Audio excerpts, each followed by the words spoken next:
Vous considérez-vous comme introverti? Avez-vous du mal à parler à des inconnus? Avez-vous l'impression de ne pas avoir assez d'amis et que cela vous rend en quelque sorte moins précieux? Je veux que vous vous arrêtiez un instant, car ce que je suis sur le point de dire pourrait changer votre perspective. Être introverti n'est pas une malédiction, et encore moins une faiblesse. De plus, vous possédez peut-être une capacité unique qui, si elle est correctement exploitée, peut se transformer en un véritable avantage. Mais pour comprendre cela, nous devons d'abord repenser ce que signifie être introverti et découvrir ce qui vous rend vraiment spécial. Tout d'abord, qu'est-ce qu'être introverti? Selon la définition de l'American Psychology Association, un introverti est une personne dont l'énergie mentale a tendance à se concentrer vers l'intérieur, sur ses pensées et réflexions intérieures, plutôt que sur le monde extérieur et les interactions sociales. En d'autres termes, les introvertis ont tendance à trouver plus de réconfort dans leurs propres idées et émotions que dans la stimulation constante que procure le fait d'être entouré de nombreuses personnes. Aujourd'hui, le chercheur Scott Duss a réalisé une série d'études pour explorer les principales différences entre les introvertis et les extravertis. Ces différences ne sont pas de simples étiquettes, mais des modèles observés à plusieurs reprises et qui peuvent nous aider à mieux comprendre comment nous fonctionnons dans différents contextes. Énergie et recharge. Les introvertis rechargent souvent leur batterie en étant seuls. Si vous trouvez que passer du temps avec vous-même est plus naturel et réparateur que de passer du temps avec beaucoup de gens, vous correspondez à cette caractéristique.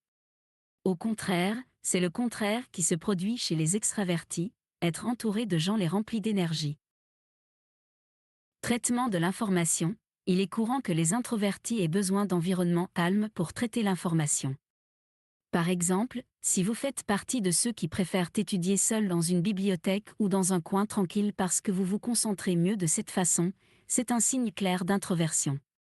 Relations interpersonnelles, les introvertis ont tendance à avoir moins d'amis, mais ces amitiés sont généralement plus profondes. Ils préfèrent la qualité à la quantité, et les personnes de leur entourage proche sont celles en qui ils ont entièrement confiance et avec lesquelles ils peuvent être complètement honnêtes. Combien de ces caractéristiques reconnaissez-vous en vous-même? Peut-être avec un, deux ou tous. Ce qu'il est important de comprendre, c'est qu'aucune de ces qualités n'est meilleure ou pire que celle d'une personne extravertie. Elles sont tout simplement différentes, et ces différences peuvent être essentielles pour développer vos points forts. Maintenant, entrons dans quelque chose de fascinant, les études sur la sympathie interpersonnelle. En 2017, un groupe de chercheurs de l'université de Harvard a voulu explorer une question fondamentale. Qu'est-ce qui fait que quelqu'un vous aime?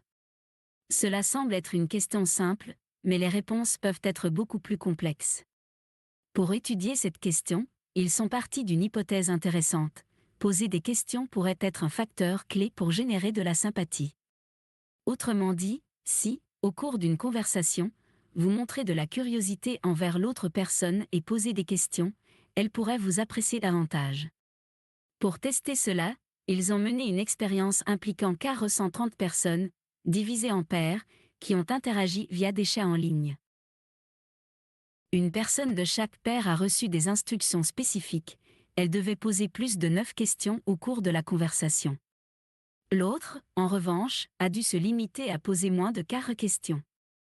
À la fin de l'interaction, il a été demandé à chaque participant d'évaluer le degré d'agrément que son interlocuteur avait éprouvé.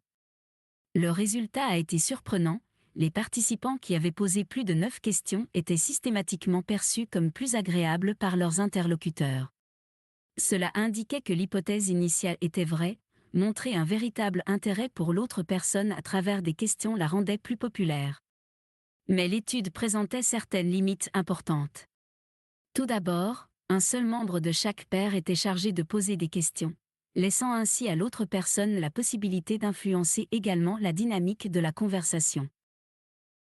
Deuxièmement, il n'y avait aucun observateur extérieur qui aurait pu évaluer l'interaction d'un point de vue plus objectif. Pour remédier à ces limitations, les chercheurs ont conçu une deuxième expérience. Cette fois, ils ont mené 2 variantes de l'étude, appelées 2A et 2B.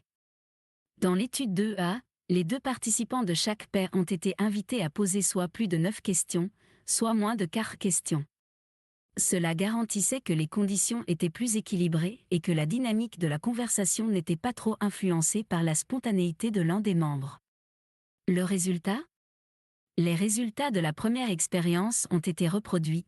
Ceux qui posaient plus de questions étaient perçus comme plus agréables par leur interlocuteur. Dans l'étude 2B, un nouvel élément a été introduit, la présence d'observateurs externes. Ces personnes ont évalué la sympathie perçue de chaque participant aux conversations. Il est intéressant de noter que les observateurs n'ont pas trouvé plus agréables les interlocuteurs qui posaient plus de questions. Ils ont toutefois confirmé que les participants qui répondaient à davantage de questions avaient tendance à se sentir plus à l'aise avec les personnes qui les posaient. Mais ça ne s'arrête pas là. Les chercheurs voulaient voir si les résultats étaient applicables à la vie réelle. Pour ce faire, ils ont conçu une expérience naturelle, un événement de speed dating de type First Act. Dans ce contexte, les interactions ont été enregistrées et analysées avec un algorithme formé pour détecter des modèles dans le nombre de questions posées. On a également évalué si les gens seraient prêts à avoir un deuxième rendez-vous avec leur partenaire. Les résultats ont été révélateurs. Bien que des facteurs tels que le sexe, la classe sociale et d'autres influencent le choix des partenaires, une corrélation directe a été trouvée entre le nombre de questions posées au cours de la conversation et la probabilité que l'autre personne souhaite un deuxième rendez-vous. En bref, montrer un véritable intérêt pour l'autre personne en posant des questions était un facteur déterminant pour générer une connexion. Alors, qu'est-ce que tout cela signifie pour les introvertis ? C'est là que réside votre super pouvoir, la capacité d'écouter activement. Alors que de nombreuses personnes se concentrent sur elles-mêmes, les introvertis ont tendance à être des auditeurs naturels, une compétence que peu de gens développent réellement. L'écoute active ne signifie pas seulement entendre les paroles de quelqu'un, mais les comprendre, faire preuve d'empathie et les traiter avec soin. Lorsque vous écoutez, vous avez la possibilité d'apprendre quelque chose de nouveau. Parler ne fait que renforcer ce que vous savez déjà, mais écouter vous ouvre à de nouvelles idées, de nouvelles perspectives et, surtout, à de nouvelles connexions. Être introverti ou extraverti ne vous définit pas complètement. Ce n'est pas une étiquette qui détermine votre destin. Il existe de nombreux autres facteurs qui influencent votre relation au monde, votre environnement, vos expériences, votre intelligence émotionnelle et même les facteurs que nous n'avons pas encore découverts. La chose importante à retenir est que les compétences sociales ne sont pas innées, elles peuvent être apprises et perfectionnées. Écouter, montrer un intérêt sincère et établir des liens profonds sont des outils à la portée de tous, quelle que soit votre personnalité. Alors, es-tu introverti ? Tirez parti de votre capacité d'écoute et de connexion avec les gens de manière authentique. C'est peut-être votre plus grande force. On se retrouve dans la prochaine vidéo.